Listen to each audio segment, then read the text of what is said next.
Բանը կհասնի դատարան ամենայն հավանականությամբ։ Ստիպված վարչական բողոք ներկայացրեցի։ Տնտեսագետ կառավարման մասնագետ Մովսես Արիստակեսյանը վարչական բողոք է ուղարկել Երևանի քաղաքապետարան։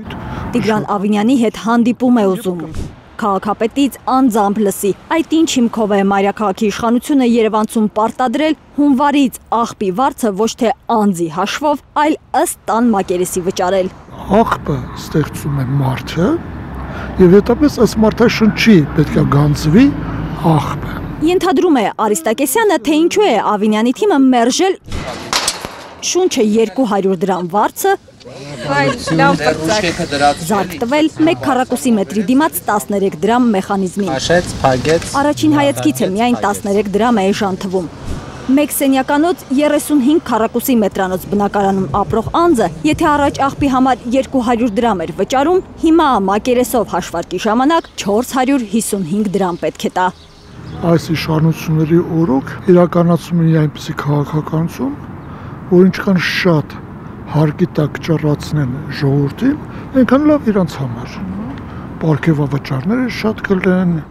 Մեծ փողերի մասին է խոսքը։ Պարոն Ավինյան, կարծում եմ դուք պատմության մեջ կմտնեք որպես թանկացումների քաղաքապետ։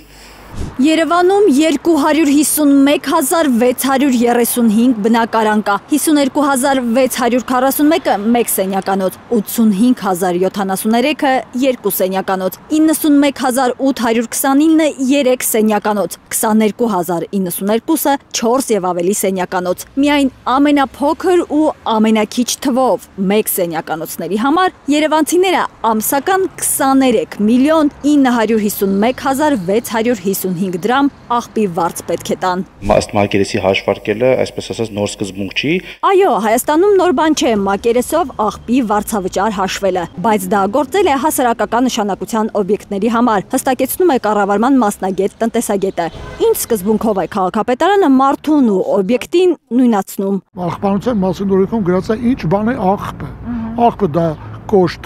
թափոն է, որը առաջանում է այդ տարածքի սանիտարական մաքրումից։ Իսկ այդ տարածքը ով է տնօրինում է սեփականատերը, իսկ ով է այդ աղբը ստեղծում եւ սանիտարական մաքրման ենթարկում, այդ այդտեղ հաշվառված քաղաքացին եւ ոչ թե քառակուսի մետրը։ Հայաստանի Հանրապետությունում հերոս հռչակված հարկատուի սահմանադրական իրավունքն է խախտվում, ասում է տնտեսագետը։ Մայրօրենքի 60-րդ հոդվածի 8-րդ կետն ասում է, յուրաքանչյուր ոք պարտավոր է մուծել օրենքին համապատասխան սահմանված հարկեր ու տուրքեր։